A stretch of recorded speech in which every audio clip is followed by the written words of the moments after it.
Sanamukela Khanyisani TV mamusha i-channel sicela usubscribe khona uzothola ama-video ngesikhathi siwakhiqiza. Nganze thongo, once uthola nabantu abadala, yini i-responsibility yakho? Ikuphi enofanele ukwenze okuqondene nawe?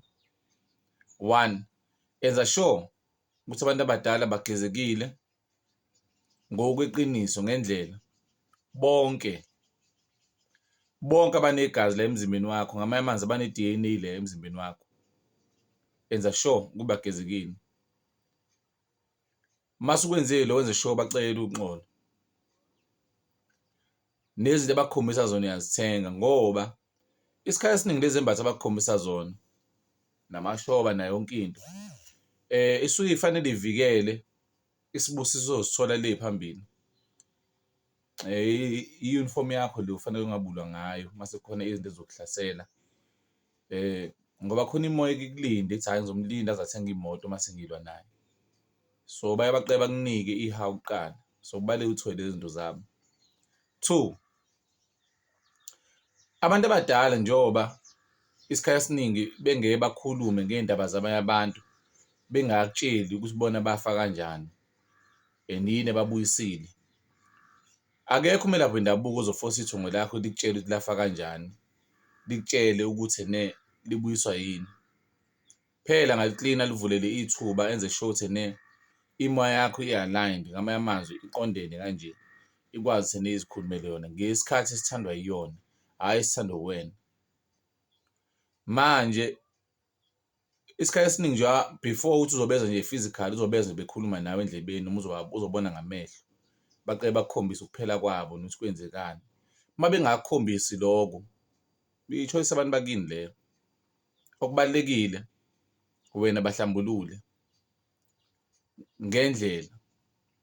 Nansi manje inkinga-ke, mkhulu ngangiphupha kuqala, angisaphuphi manje into ngiye kagobela, umbuzo ukuthi uba uthe iya lapho uyothwasa.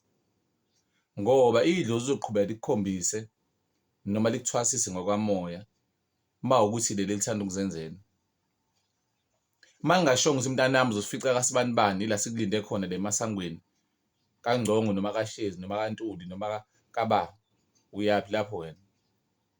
However, kuzokukhombisa umuntu ozomthanda ngendlela esimangaliso, uzizwe umthemba, ungathi ungahamba uyolanda into kuyena. But isikhathi esiningi uma kuyidlozi engathanda ukuguqa ngelinye utshela ukuthi woza la uzoguqa, libe lingafuni ukuthi uguquke kuze kugobela. Phela kuzokuthi umuntu ozokunika iy'mpande. Okay. Inkinga manje khona ukuthi wena awufuni ukuthi ubageze kuphela, ubahlambulule kuphela, kuvuleke iy'nhlanhla, uphile impilo yakho, ulinde bona. Ufuna ubaphoqa ukuthi bakunike manje isikhwama ngoba wena ubonisa wena ususilungele. Athi omunye umuntu nginesithunywa mina, ngiyaprofetha or ngiyahlola, sekuhambe kwahamba kwathula. Kwesinye isikhathi nje bathiwa isithunya kuthiwa i-messenger, umuntu osuethunyiwe ethunya umyalezo. Makudala ukuthi wena uzolapha abantu abawu-100 kuphela mase beyathula, ayisenginto ezoyikhuluma nawe isithunya sesithule. Akusho njalo igobela usuke kuvalile. Into engixakayo kumoya oyingcwele uvala kanjani? Nedlozi liyafana.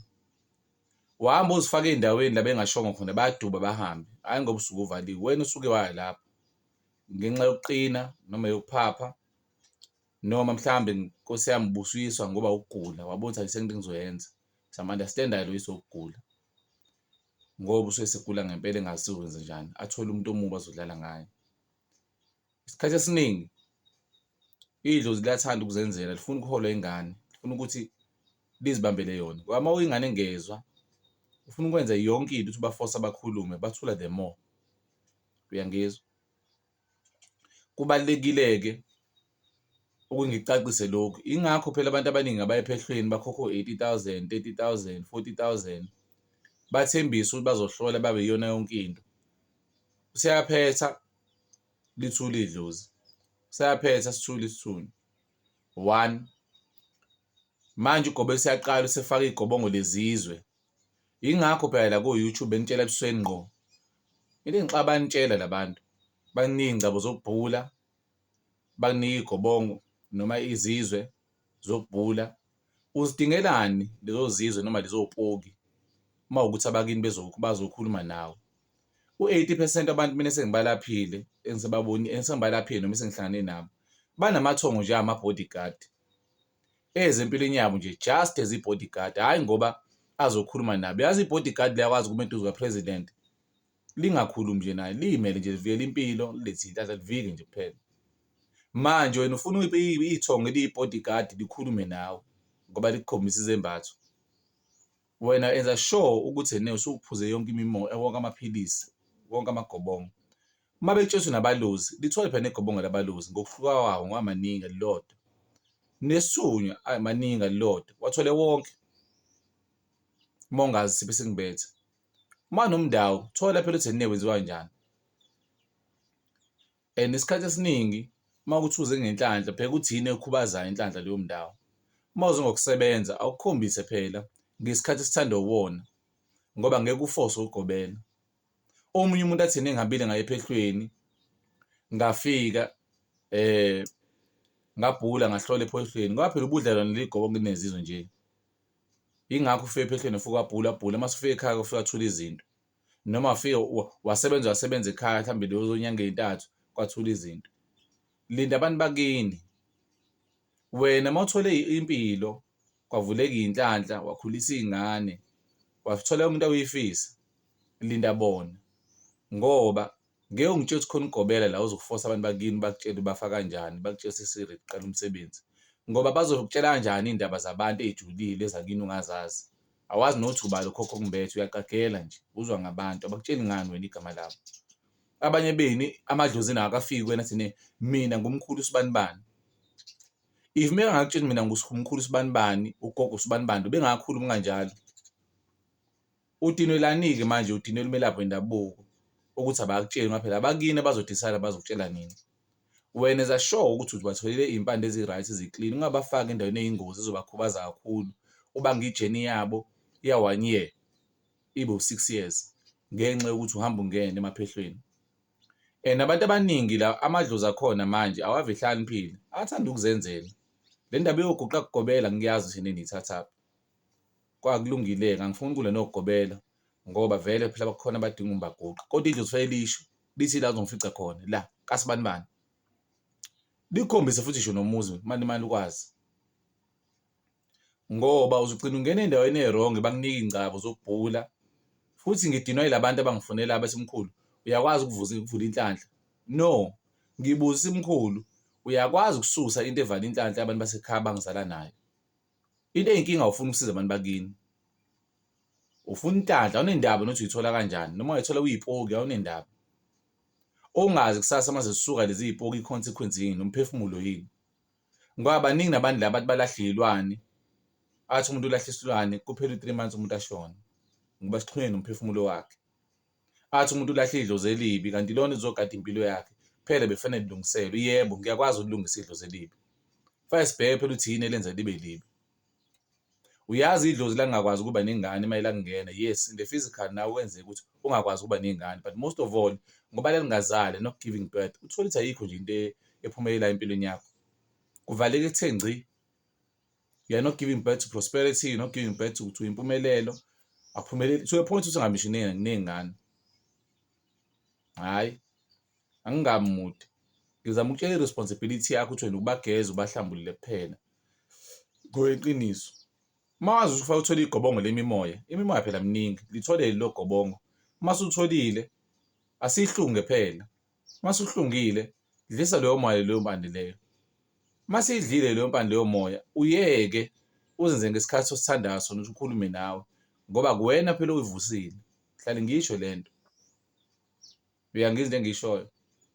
Uhamba nje imigido isikhathi asikafiki, uyaphi emgidweni?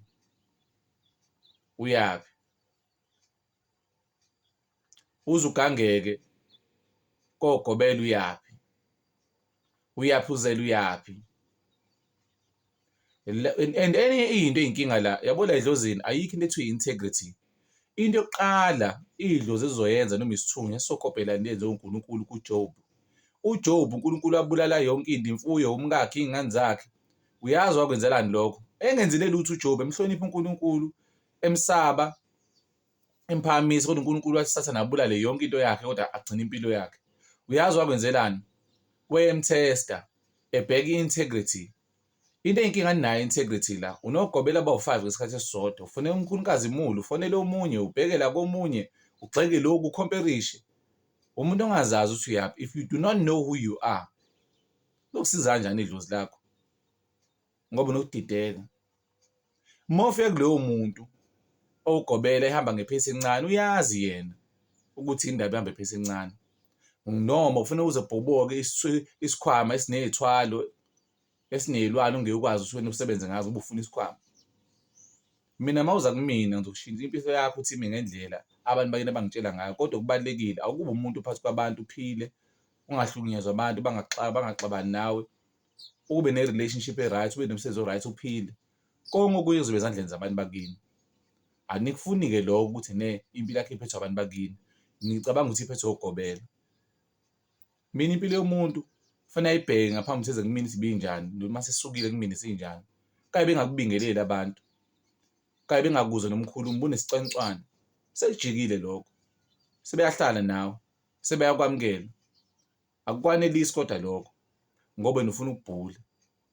Nenethunya okwenaka ukuthi mangalinaka idlozi kuhambe sona isithunya siqale sikuhlolisa into ebhedayo.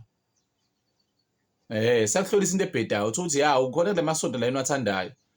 Hhayi ubhule ngempela noma uprofethe ngempela kodwa ugcina uprofetha into ebhedayo. Ngenxa yokuthi leso sithunya vese sabhobokela nje emanzini awuphindanga wasinika iy'mpande. Awuphindanga sabambelela nedlozi. Uma uxhuga phela uyadinga ukuthi ubambele ngenduku ey'mbili ukuthi ukwazi ubhalansa. Gcina usuprofetha umbhedo sekukhathi nabantu. Kodwa abantu bafunda ngokuthi into iyenzeke. Ngibonga iy'ndlebe zenu ngani zamathongo.